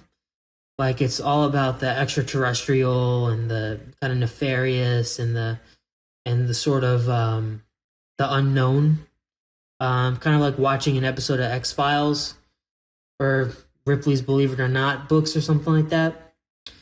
So I'm going to go ahead and give this one a 4.5 because I was actually around when this was being released, and I remember it being a really big deal. And it was really popular. Everybody loved it. It was like best-selling on Bandcamp for a couple weeks or a week or so. And also some of the bonus tracks are pretty cool too, like Redesign Your Logo, You're at the Party, Angry People is really weird and really funny. There's also I don't know if you know the show Gravity Falls, but Neil was one of the people who did the first couple theme songs for that, like because he's friends with the guy who did it.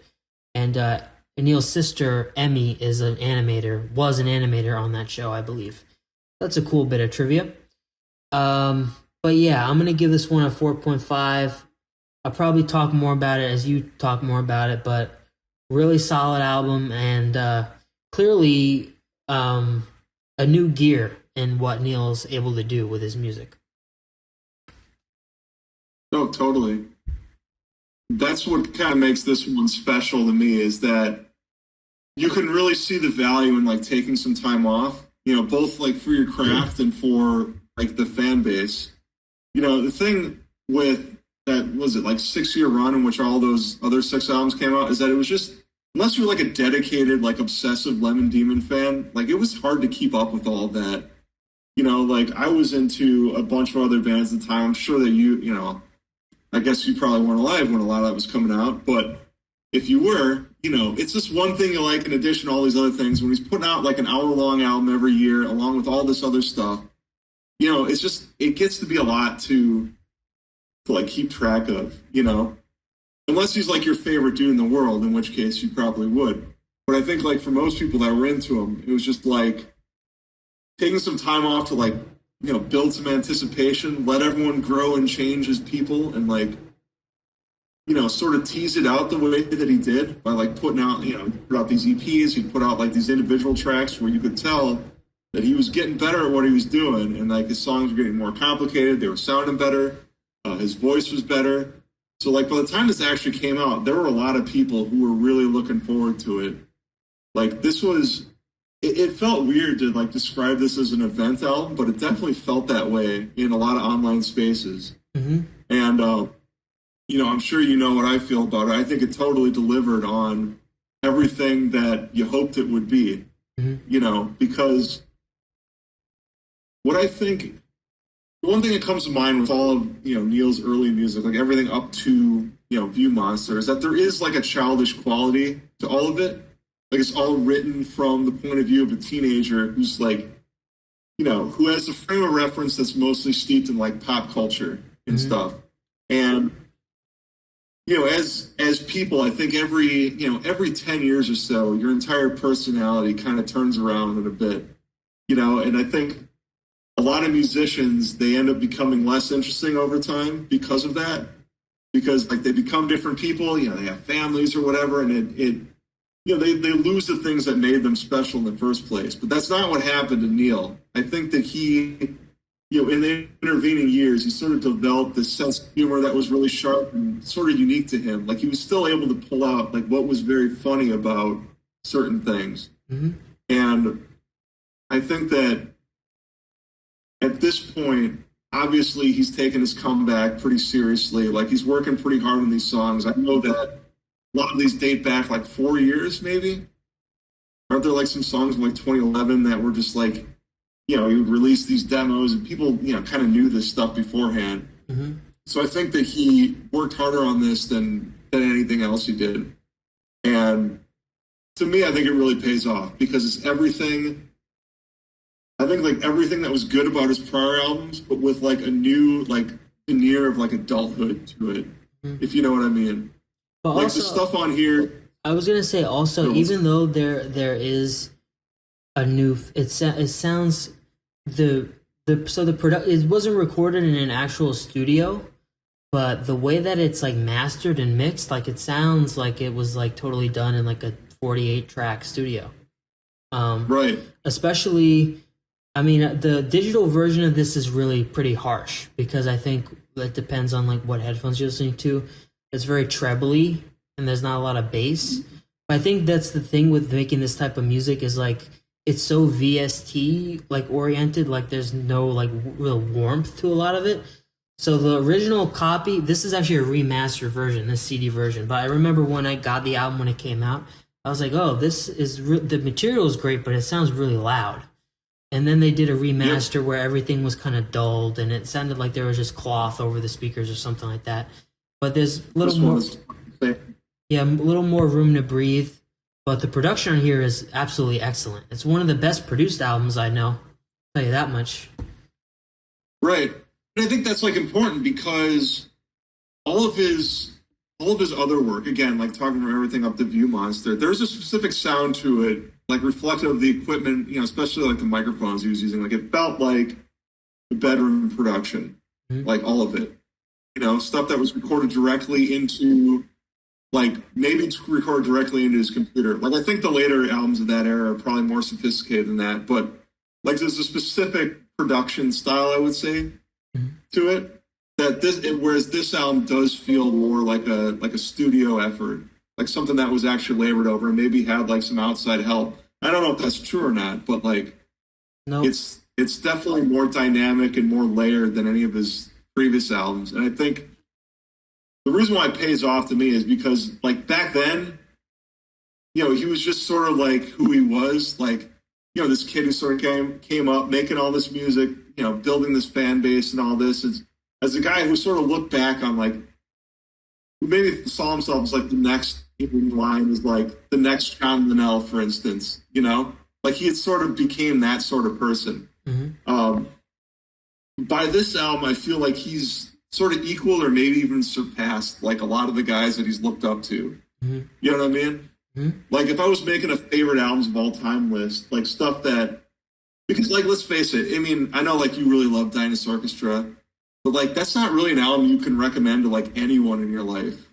You know, like you have to have like a certain sort of mindset to it. Whereas like this album, I think has like the hooks are so strong on it, and it's so obviously like I want to say it's like out there, but it's very assertive in a way. Like you don't really have to buy into the guy or anything that he does. Like I think the songs speak for themselves because they're like that good. Yeah, but I think that some of these songs are a little abrasive, and that might put people off. Well, for sure. Yeah.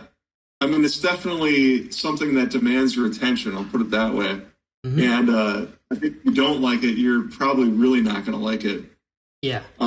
Because like he doesn't really hold back on anything. He pushes the tempo a lot. Like there's, you know, you mentioned there's like kind of some like metallic guitars on it that are all over a few tracks, like some harsh synthesizers. You know, I think that it feels like a deliberate choice, you know, to like assert himself a little bit more. Yeah. And it also like lyrically, it's the same thing. Like all of these songs are, I'm not going to say his previous work was meaningless because there's, you know, a lot of meaning in there. But a lot of these songs are like specifically about things. Like you can do research on them. Like they're about specific conspiracies or specific urban legends that have like a lot of lore to them. It's like a it's like a compendium of like urban legends, kind of. Yeah, that's like the overarching theme. Yeah. And you know, I think that it works because he's like observing it, you know, and he's trying to understand like the mindset that would lead you to like get into these things. You know, it's always sung from the point of view of like the person who's crazy. You know what I mean? And you would sort of mention this as like a John Linnell thing, like singing songs from the point of view of someone. Like you're not singing about an insane person, you are the insane person. Yeah. Which is something that I don't think he was able to pull off before. But now he does. And not only that, but like some of the stuff on here I think is actually really funny too. Yeah. Like Reaganomics I think is hilarious too. And As Your Father, I Expressly Forbid It. It's kind of funny. Like Neil taking the role of this like really hot-headed father. And the like I think that's what it is. Like if you like bands like Sparks and Devo, this is gonna be like catnip to you. Like this, Right. and I think that in a lot of ways, this is even catchier than those bands because I feel like um, there's a specific type of melody that Neil does a lot of sometimes where it's kind of it feels like it's dictated by like kind of like a chiptune riff, and it's just like Oh yeah. these super chirpy, like really hyper melodic stuff. And I feel like this album is kind of that Maxim kind of pushed to its breaking point.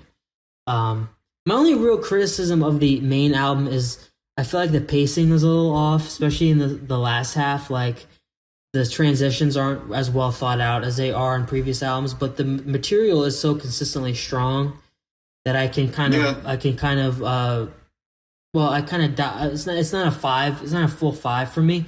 It's a 4.5. But that's my only real criticism of it. Other than that, it's really a great new wave triumph, and I recommend this album to anybody who enjoys sort of abrasive, kind of synthesizer-y based music for sure. Yeah. I think what I appreciate about an album like this is that you sort of know right away. I mean, I think all the other previous Lemon Demon albums, like some I liked at first listen, some it took me a while to warm up to it, but like this one, I think you're gonna know in the first like 2-3 minutes, like when it starts, when Lifetime Achievement Award like really kicks in, like Mm-hmm. gets to the first chorus. I think at that point you're either sold or it's not for you. Yeah. You know, like if you're not digging it, then this isn't your thing. But if you are, then yeah, buckle up because the rest of it is just as good. Mm-hmm. And I'd also say the bonus tracks on this are awesome. Trying to remember what mine has. Crisis Actors, Redesign Your Logo, which is great, but I feel like that song might be that, and there's one that's not on here. It's called what is it? One weird There's this trick. song about pop-up. What's that? One weird trick. One weird tip. That's the one. Yeah. That's I love those songs because you would have to have been online like back in 2012, 2013. Otherwise, you have no idea what any of the stuff he's talking about is. Yeah.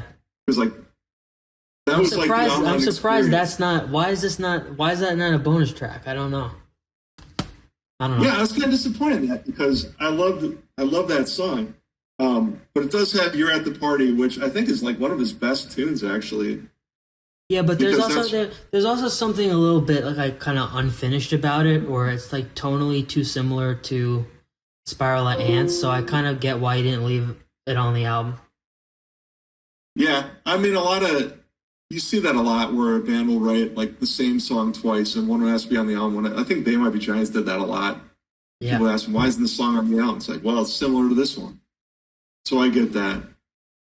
Well, But I think that's one of those songs where it shows you how far he's come lyrically, because one of those songs you hear over and over again, like thinking like, oh, it's kind of a fun tune, but then like once you start to dissect the lyrics a bit, like there's meaning in every line. mm-hmm. I don't know if that was necessarily the case before with him, Absolutely. but yeah, I mean, I think this is an amazing album. I give it a 5 out of 5. It's one of my favorite albums ever made. Mm-hmm. So yeah, I think unfortunately the story kind of ends there, though. For now, Neil's supposedly working on another one.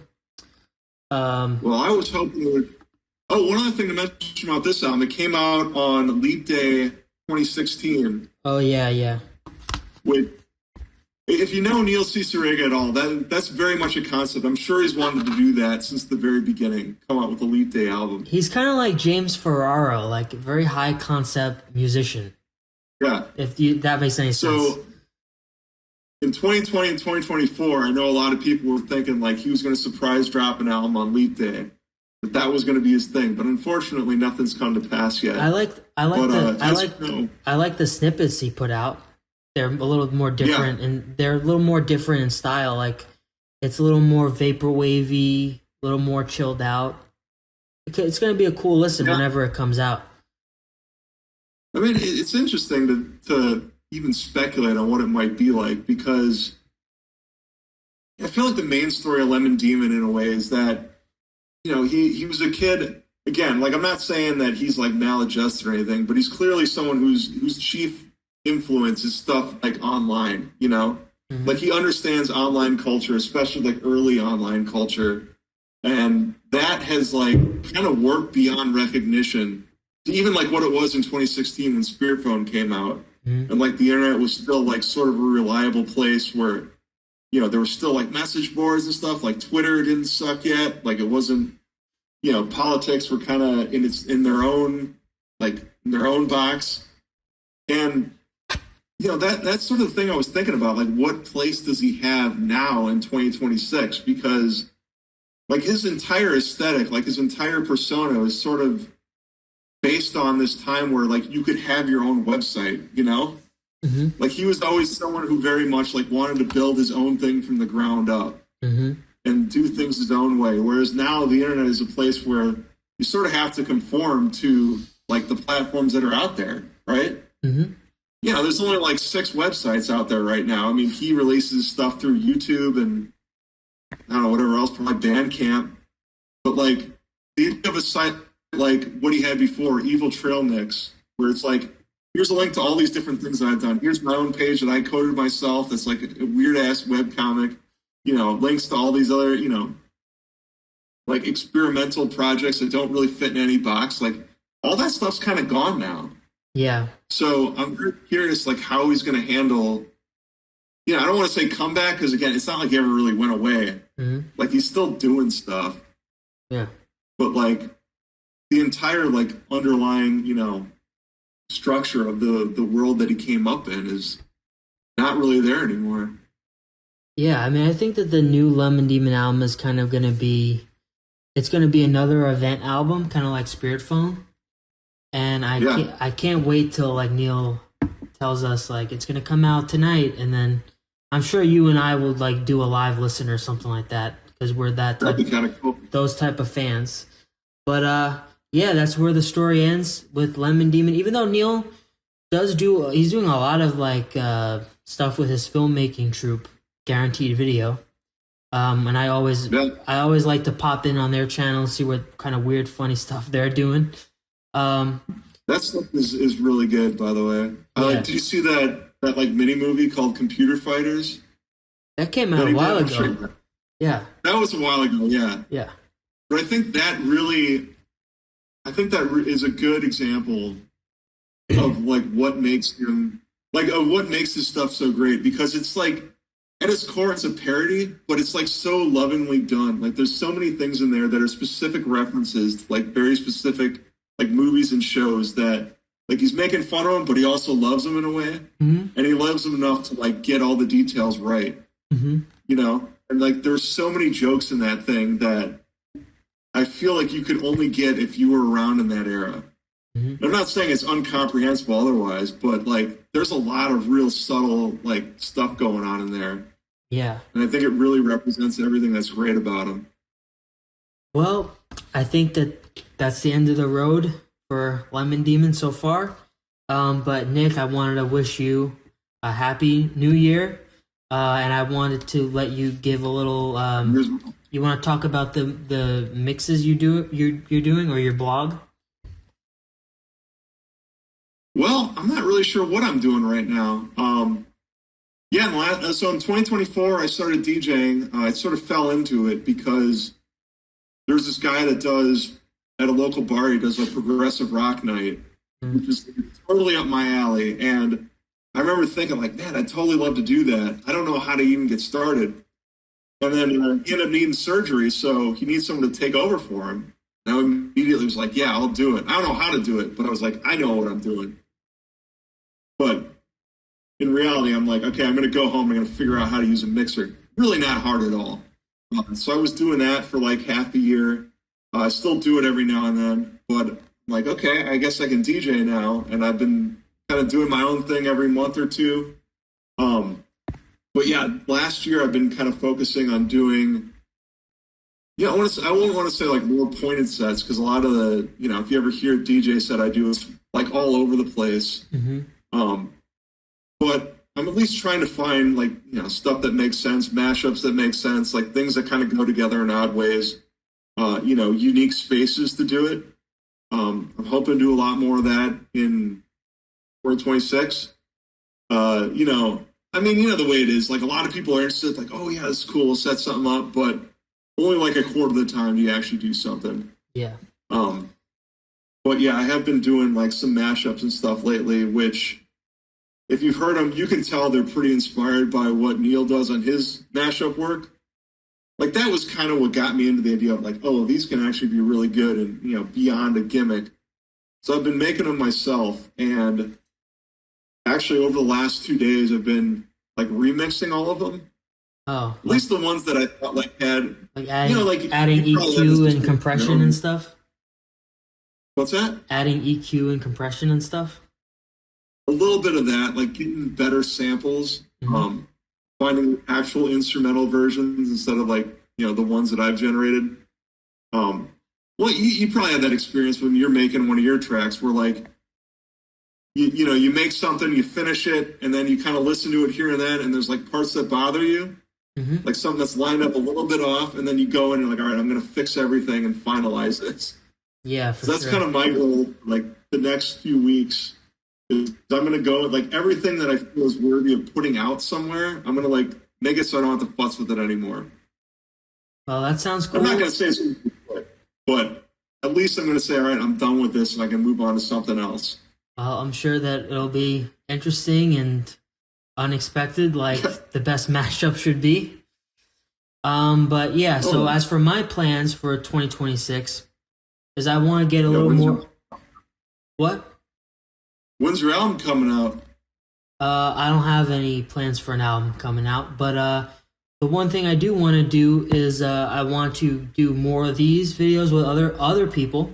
Nothing against you. I just want to diversify my portfolio a little bit.